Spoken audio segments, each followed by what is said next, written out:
সিলেট বিমানবন্দর থেকে সরাসরি ইউরোপে প্রথম কার্গো ফ্লাইট শুরু হচ্ছে আজ। প্রথম দিন ৬০ মেট্রিক টন পণ্য নিয়ে যাবে ১০০ টন ধারণ ক্ষমতার কার্গো উড়োজাহাজ। এ নিয়ে বিস্তারিত জানাতে সিলেট ওসমানী আন্তর্জাতিক বিমানবন্দর থেকে যুক্ত হচ্ছেন সহকর্মী নাইম আবির। আবির, জানাবেন যে সিলেটে কার্গো বিমান চলাচল বিমানবন্দর কতটা প্রস্তুত এবং কি বলছে কর্তৃপক্ষ?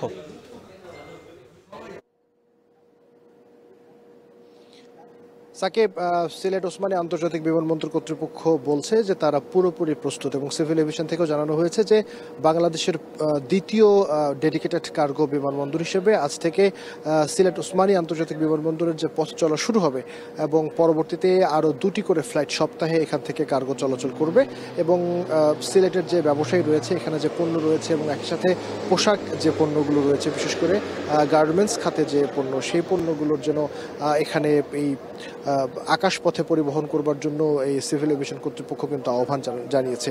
এবং একটু জানিয়ে রাখি যে গত ৮ এপ্রিল মূলত ভারতের ট্রান্সশিপমেন্ট বাংলাদেশের যে চুক্তি, সেটি আসলে বাতিল করবার পরেই বাংলাদেশের যে অন্তর্বর্তী সরকার রপ্তানির ক্ষেত্রে বাংলাদেশের সক্ষমতা বাড়ানোর যে প্রেক্ষাপট এবং সেই ধারাবাহিকতা কিন্তু আজকে সিলেটের ওসমানী আন্তর্জাতিক বিমানবন্দর থেকে কার্গো চলাচল শুরু হচ্ছে। এবং এরপরে আরেকটি আন্তর্জাতিক বিমানবন্দর বাংলাদেশের শাহ আমানত বিমানবন্দর চট্টগ্রাম, সেখান থেকে কিন্তু আগামী 2 মাসের মধ্যে কার্গো চলাচল, ডেডিকেটেড কার্গো ফ্লাইটে কার্গো চলাচল শুরু করবে বলে সিভিল এভিয়েশন কর্তৃপক্ষ আমাদের জানিয়েছে। এবার যদি আজকে আমরা যেখানে আছি অর্থাৎ সিলেট ওসমানী আন্তর্জাতিক বিমানবন্দরের কার্গো ভিলেজ যেটি রয়েছে, কার্গো টার্মিনাল, সেটির কথা যদি বলি তাহলে এই কার্গো টার্মিনালটি পুরোপুরিভাবে প্রস্তুত হয়েছে এবং ইতিমধ্যে এটি আইকাও এবং একই সাথে ইউরোপীয় ইউনিয়ন এবং ইউকে এই সংগঠনগুলো থেকে সার্টিফিকেট তারা পেয়েছে এবং এটির যে ধারণ ক্ষমতা সেটি কিন্তু ১০০ টন ধারণ ক্ষমতা। এবং আজ প্রথম যে ফ্লাইট, সেই ফ্লাইটে ৬০ টন কার্গো যাবে, মূলত পোশাক পণ্য যাবে এবং যে পণ্যগুলি সরাসরি ইউরোপ করে স্পেনে আসলে এই ফ্লাইটটি আসলে পরিচালিত হবে। এবং ইতিমধ্যেই সিভিল এভিয়েশনের চেয়ারম্যান এবং বেসামরিক বিমান চলাচল এবং পর্যটন উপদেষ্টা সিলেট বিমানবন্দরে এসেছেন।